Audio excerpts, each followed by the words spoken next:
আসসালামু আলাইকুম রহমতুল্লাহি ওয়া বারাকাতুহু। কি অবস্থা সবাই, কেমন আছেন? আশা করি আপনারা সকলে ভালো আছেন। নিয়ে আসলাম আপনাদের জন্য রাফি গল্প। আশা করি এই পর্বে আপনাদেরকে গল্পটি শেষ করে শোনাবো। রাফি গল্পটা নিয়ে একটা সুসংবাদ আছে, ওইটা আপনাদেরকে গল্প শেষে বলা হবে। তো চলুন আর দেরি না করে এখনই শুরু করে দেওয়া যাক আমাদের আজকের ভিডিও। রাফির বাবা বলল, ঋতু তুমি এখানে, আর তোমার সাথে কে এই ছেলে? ঋতু কিছু বলার আগে রাফি গিয়ে তার বাবাকে শক্ত করে জড়িয়ে ধরে কান্না করতে করতে বলল, আমি রাফি বাবা, যাকে তুমি 8 বছর আগে ত্যাগ করেছিলে। এসব দেখে রোদেলা সহ সবাই অবাক হয়ে যায়, আর রাফির বাবাও বুঝতে পারছিল না সে এখন কি করবে। রাফির বাবা তখন বলল, তুমি এসব কি বলছো? তুমি রাফি মানে? তখনই ঋতু বলে ওঠে, সে রাফি ফুফা, আপনাদের ছেলে রাফি। রাফির বাবা তখন বলল, রাফি মানে? আমার ছেলে রাফি? আর তুমি রাফির সাথে কি করছো? ঋতু তখন বলল, আমি আসলে আপনাদেরকে মিথ্যা কথা বলেছিলাম। রাফির বাবা বলল, কি মিথ্যা কথা বলেছিলি? ঋতু তখন বলল, রাফি আমাকে ধর্ষণ করেনি, সেদিন আমি আপনাদেরকে মিথ্যা কথা বলেছিলাম। রাফি আমাকে অনেক ভালোবাসতো, কিন্তু আমি তখন রাফিকে ভালোবাসিনি। আর সে যখন আমার অন্য আরেকজনের সাথে খারাপ সম্পর্কের কথা জানতে পারে, তাই তখন আমি সবার সামনে মিথ্যা কথা বলি, রাফি আমাকে ধর্ষণ করেছে। এতে করে কেউ কিছু জানতে পারে না, আর তার 8 বছর জেল হয়। ঋতুর মুখে এই কথাগুলো শুনে সবাই হতভম্ব হয়ে যায়। রাফির বাবার সাথে সাথে রাফিকে আবার জড়িয়ে ধরে কান্না করতে করতে বলল, তুমি আমার ছেলেটার নামে এত বড় অপবাদটা দিতে একবারও ভাবনি? আমার ছেলেটাকে কত বছর পর আজ দেখে আমার কলিজাটা ঠান্ডা হয়ে গেল। তুমি এমনটা কিভাবে করতে পারলে? রাফি তখন বলল, বাবা তুমি কান্না করো না, দেখো আমি আবারও ফিরে এসেছি, আর কখনো তোমাদের ছেড়ে যাব না। রাফির বাবা বলল, তুই আমাকে মাফ করে দিস বাবা, আমি এত বছর ধরে তোকে ভুল ভেবে এসেছি, তোকে একবারের জন্য দেখতে পারেনি এত বছর। এসব কথাগুলো শুনে রোদেলাও বুঝতে পারলো রাফি এক মিথ্যা অপবাদের জন্য এত বছর তার পরিবার থেকে দূরে ছিল। তখন রোদেলা বলল, কিন্তু তোমরা একসাথে এখানে কিভাবে? তখনই ঋতু তার আত্মহত্যা করার চেষ্টা সহ সব কথা বলল, যা শুনে সবাই আরো অবাক হয়। তখনই রাফি বলে ওঠে, বাবা তুমি যদি কিছু না মনে করতে তাহলে একটা কথা বলতাম। রাফির বাবা বলল, তুই আজ একটা না 1000টা কথা বলবি, তুই এত বছর পর আমার বুকে ফিরে এসেছিস।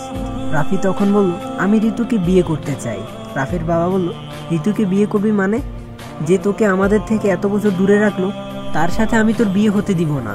রাফি তখন বলল, কিন্তু বাবা ঋতু তো তার ভুল বুঝতে পেরেছে, আর তাকে ভালোবাসতে গিয়ে তো তোমাদের থেকে এত বছর দূরে থেকেছি, তাই আজ যদি তাকে নিজের করে পাই তাহলে আমার জীবনে এত বছরে দূরে থাকার কষ্ট থাকবে না। রাফির বাবা বলল, আচ্ছা ঠিক আছে, আজ তোর কোনো কথা ফেলবো না, তুই যা বলবি তাই হবে। রাফিকে এমন হঠাৎ করে দেখে রিয়াজও অবাক হয়। রাফিকে দেখে সে বলল, তুমি কিন্তু আর আমার সাথে পরে দেখা করতে আসনি, তুমি আমার দাদার বাড়ি খুঁজে ফেলে কি করে? রাফি তখন বলল, এই যে তোমার সাথে দেখা করতে আসলাম। রিয়াজ বলল, তুমি আবারও চলে যাবে না তো? রাফি তখন বলল, না আর যাব না। তখনই রোদেলা রাফির কাছে এসে বলল, তোমার পরিচয় যে এভাবে পাবো তা কখনো কল্পনাও করতে পারিনি, আমাকে অন্তত তোমার এই কথাগুলো বলতে পারতে। রাফি তখন বলল, আসলে আমিও বুঝতে পারিনি যে আপনি। রোদেলা তখন বলল, হয়েছে, আর বলা লাগবে না, আর কোনো আপনি না, এবার থেকে ভাবি বলে ডাকবে, বুঝলে? রাফি তখন বলল, আচ্ছা ভাবি। রোদেলা তখন বলল, আর হ্যাঁ, কালকে শুক্রবার কিন্তু তোমার বিয়ে হবে ঋতুর সাথে। রাফি তখন বলল, সত্যি? রোদেলা বলল, তা মিথ্যা বলছি নাকি? কালকে তোমাদের বিয়ে হবে, বাবা সব আয়োজনও করবে। এত সাধনার পরে ভালোবাসার মানুষটাকে বিয়ে করছো? রাফি তখন বলল, ভাবি তুমিও না কি যে বলো। এদিকে মিমকে ইঞ্জেকশন দেওয়ার পর মিমের আর কোনো জ্ঞান নেই। এদিকে মিমের বাবা মার শুধু একটাই চিন্তা, তারা এখন কি করবে, কারণ তাদের মেয়েকে সুস্থ রাখতে হলে রাফিকে তাদের লাগবেই। এসব নিয়ে ভাবার সময় সেই ডাক্তার এসে মিমের বাবাকে বলল, স্যার আমার মনে হয় মিমকে এভাবে সুস্থ করা যাবে না, কারণ সে রাফিকে ছাড়া আর কিছুই বুঝতেছে না। মিমের বাবা বলল, তাহলে এখন কি করা যায়? আমার একটা মাত্র মেয়ে, সে এভাবে বিছানায় শুয়ে আছে, আমি তা কি করে সহ্য করব? ডাক্তার তখন বলল, তাহলে রাফিকে খুঁজে পেতেই হবে। মিমের বাবা বলল, কিন্তু তা কি করে? তার তো কোনো ঠিকানাও জানি না। ডাক্তার বলল, তা ঠিক বলেছেন, তবে আমার মনে হয় একজন কিছু জানতে পারে। মিমের বাবা বলল, কে জানতে পারে?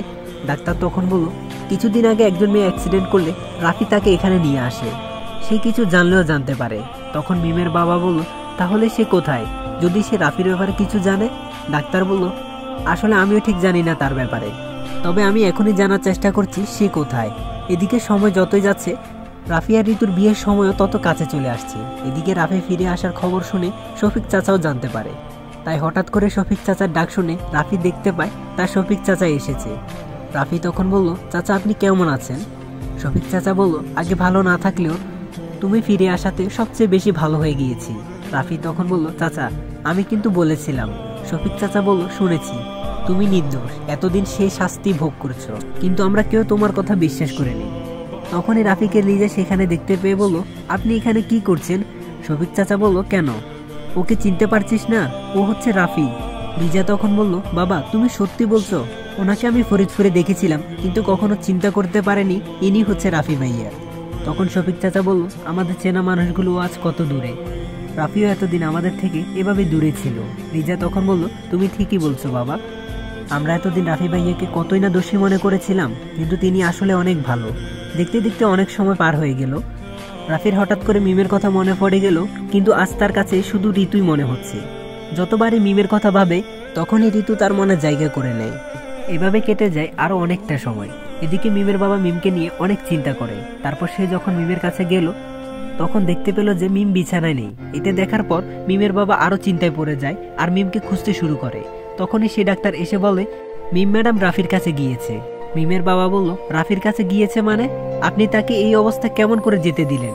ডাক্তার তখন বলল, আমি যেতে দেইনি, তার জেদের কাছে আমি হেরে গিয়েছি। কে যেন ম্যামকে ফোন দিয়েছিল, তা রিসিভ করার পরে তিনি পাগলের মতো আচরণ করা শুরু করলো আর এই অসুস্থ শরীরে গাড়ি নিয়ে কোথায় যেন গেল। মিমের বাবা বলল, তা আপনি একবারও আমাকে বলতে পারলেন না? তখনই ডাক্তার বলল, আমি অনেক চেষ্টা করেছিলাম কিন্তু তাকে আটকাতে পারিনি, আর তিনি বলেছেন তাকে যেতে না দিলে সে আত্মহত্যা করবে, তাই আর আপনাকে বলতে পারেনি। তবে আপনি কিছু চিন্তা করবেন না, আল্লাহর রহমতে ম্যাম এখন অনেকটাই সুস্থ, তার কিছুই হবে না। মিমের বাবা কিছু বুঝতে পারছে না এখন কি হবে, আর কেইবা মিমকে ফোন দিয়েছিল। মিম সেখানে ছুটে গেল। এদিকে ঋতু আর রাফির বিয়ের সময় চলে আসলো। রাতের আধারে পুরো বাড়িটি সাজানো হলো। আজ যেন মহাখুশির এই মুহূর্ত। রাফিও কখনো ভাবতে পারেনি যে ঋতু সত্যি তার একদিন এভাবে হতে চলছে। এত মূল্য যাওয়ার পর রাফি আর ঋতুর বিয়ে হবে। যখনই রাফি বিয়েতে ঋতুকে আংটি পরাতে যাবে তখনই কে যেন দৌড়ে এসে ধাক্কা দিয়ে জড়িয়ে ধরে, আর রাফির সাথে সাথে পেছনে অনেকটা সরে যায়। রাফির সাথে কি হচ্ছে তা রাফি কিছুই বুঝতে পারছে না। রাফি দেখে যে একটা মেয়ে তার বুকের মধ্যে মুখ লুকিয়ে কান্না করছে। এটা দেখে সবাই হতভম্ব, কে এই মেয়ে?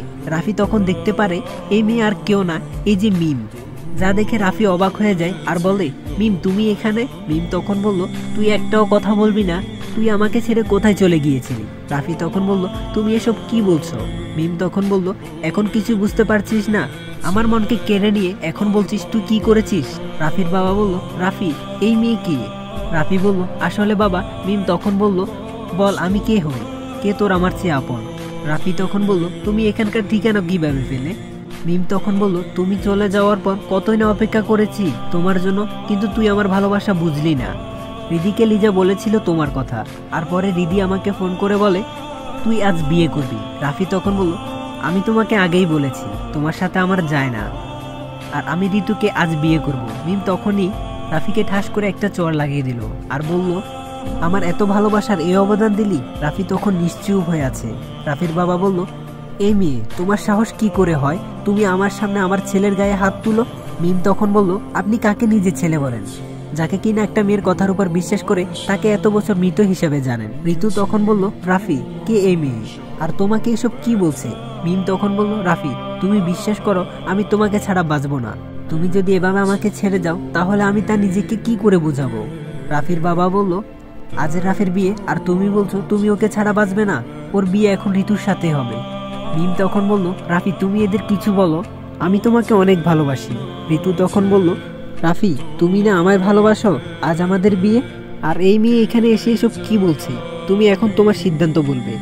রোদেলা তখন বলল, হ্যাঁ রাফি বলো কে এই মেয়ে, আর তুমি ঋতুকে বিয়ে করবে না? রাফি তখন বলল, আমি এত সময় নিশ্চুপ থেকে একটা সিদ্ধান্ত নিয়েছি। রাফির বাবা বলল, কি সিদ্ধান্ত নিয়েছিস বল? রাফি তখন বলল, আমি ঋতুকে বিয়ে করব না, আমি মিমকে ভালোবাসি, আর কাউকে যদি বিয়ে করি তাহলে শুধু মিমকেই করব। রাফির এই কথা শুনে সেখানে থাকা সবাই অবাক হয়ে যায়, কারণ রাফি তো ঋতুকে অনেক ভালোবাসে। ঋতু তখন বলল, রাফি তুমি এসব কি বলছো? তুমি না আমায় ভালোবাসো? আমাকে ভালোবাসার জন্য তুমি এত বছর আমার মিথ্যা অপবাদে জেলে থাকলে, আর এখন তুমি আমাকে বিয়ে করবে না? রাফি তখন বলল, না করব না, আমি আমার সিদ্ধান্ত নিয়েছি, আমি মিমকে ভালোবাসি, ওকেই বিয়ে করব। রাফির বাবা বলল, কেন তুই ঋতুকে বিয়ে করবি না? রাফি তখন বলল, বাবা জীবনে কখনো তোমার কথার অবাধ্য হয়নি, শুধু অবাধ্য হয়েছিলাম ঋতুকে ভালোবেসে। তোমাকে আর মাকে যখন ঋতুর ভালোবাসার কথা বলেছিলাম তখন তোমরা বলেছিলে ওরা অনেক বড় লোক আর আমরা ওদের সাথে যাই না। তবুও আমি যেদিন ঋতুকে অন্য ছেলের সাথে অন্তরঙ্গ অবস্থায় দেখেছি তাও তোমাদের সামনে কখনো বলিনি। জানো কেন তখন বলিনি? কারণ আমি কখনো চাইনি আমি যাকে ভালোবাসি সে যেন কখনো কারো কাছে ছোট না হয়, কারণ তখনও আমি তাকে ভালোবেসেছি। রোদেলা তখন বলল, কিন্তু রাফি, ঋতুও তো তোমায় এখন অনেক ভালোবাসে, আর এত মানুষের সামনে তুমি ওকে বিয়ে না করলে মানুষ কি ভাববে? রাফি তখন বলল, আমি যেদিন এত মানুষের সামনে জেলে যাচ্ছিলাম সেই দিনও তো কারো কিছু হয়নি। একটা মানুষের সবচেয়ে দরকারি অঙ্গ হচ্ছে হাত। যেদিন আমার অ্যাক্সিডেন্টের কারণে আমার হাতের অবস্থা খারাপ ছিল সেদিন মিম তার নিজ হাত দিয়ে আমাকে খাবার তুলে খাইয়ে দিয়েছিল। তোমরা আমার নিজের বাবা মা হয়ে যেদিন আমার নামে ধর্ষক জানলে সেদিন থেকে 8 বছর তোমরা আমার কোনো খোঁজও নাওনি। অথচ মিম আমার সম্পর্কে সবকিছু জেনেও আমাকে পাগলের মতো ভালোবেসেছে, আর আজ সে আমার কাছে আসতে একবারও ভাবেনি, শুধু আমায় ভালোবাসে বলে। রাফির বাবা বলল, তুই তাহলে মিমকেই ভালোবাসিস, ঋতুকে না? রাফি তখন বলল, একটা সময় হয়তোবা ভালোবাসতাম, কিন্তু আজ আর তার জন্য আমার মনে কোনো জায়গা নেই। তুমি আমাকে মাফ করে দিও ঋতু, তোমার জন্য অনেক ত্যাগ করেছি। যেদিন তোমাকে লাবিবের সাথে দেখেছিলাম সেদিনও তোমাকে বলেছিলাম সে তোমার জন্য নয়, কিন্তু তুমি আমাকে তার জন্য অনেক বড় শাস্তি দিয়েছো, তাও মেনে নিয়েছি। কিন্তু আজ আর পারছি না, কারণ আজ হয়তোবা অন্য কেউ আমার ভালোবাসার পাওয়ার যোগ্য। আমি মিমের মাঝে আমার সবচেয়ে আপন মানুষটাকে খুঁজে পেয়েছি। ঋতু তখন বলল, তুমি এমন করলে আমি কি করব এখন? রাফি তখন বলল, তা জানি না। লাবিবকে বিয়ে করে যেমন তুমি আমাকে হারিয়েছিলে তেমনি আজ আমি তোমাকে বিয়ে করে মিমকে হারাতে পারবো না। ঋতু তখন বলল, তুমি ঠিকই বলছো, আমি আসলে কখনো তোমার ভালোবাসা বুঝিনি, তাই আমি তার যোগ্য নই। রোদেলা তখন বলল, বাবা, রাফি যেহেতু মিমকে ভালোবাসে তাহলে মিমের সাথে না হয় রাফির বিয়ে দিই। রাফির বাবা বলল, সেটা আবার বলা লাগবে? আজ আমি আমার আরেকটা মেয়েকে পেয়েছি, মিমের সাথে রাফির বিয়ে হবে। তারপর রাফি আর মিমের দুমদাম বিয়ে হলো। আজ সবাই আবারও রাফিকে আপন করে ফেলো। রাফি তখন বলল, আবারও 8 বছর পর নিজের আসল ভালোবাসাকে খুঁজে পেলাম তোমার কাছে, আমার সবচেয়ে আপন মানুষটার মাঝে, যে কিনা সারাটা জীবন আমার পাশে থাকবে। যে হাত দিয়ে আমাকে খাবার খাইয়ে দিয়েছিলে এই হাত কখনো ছাড়বে না তো? মিম তখন বলল, কখনোই না, যতদিন বেঁচে আছি তোমার এই হাত আর কখনোই ছাড়বো না। I love you Rafi. Rafi তখন বলল, আই লাভ ইউ টু।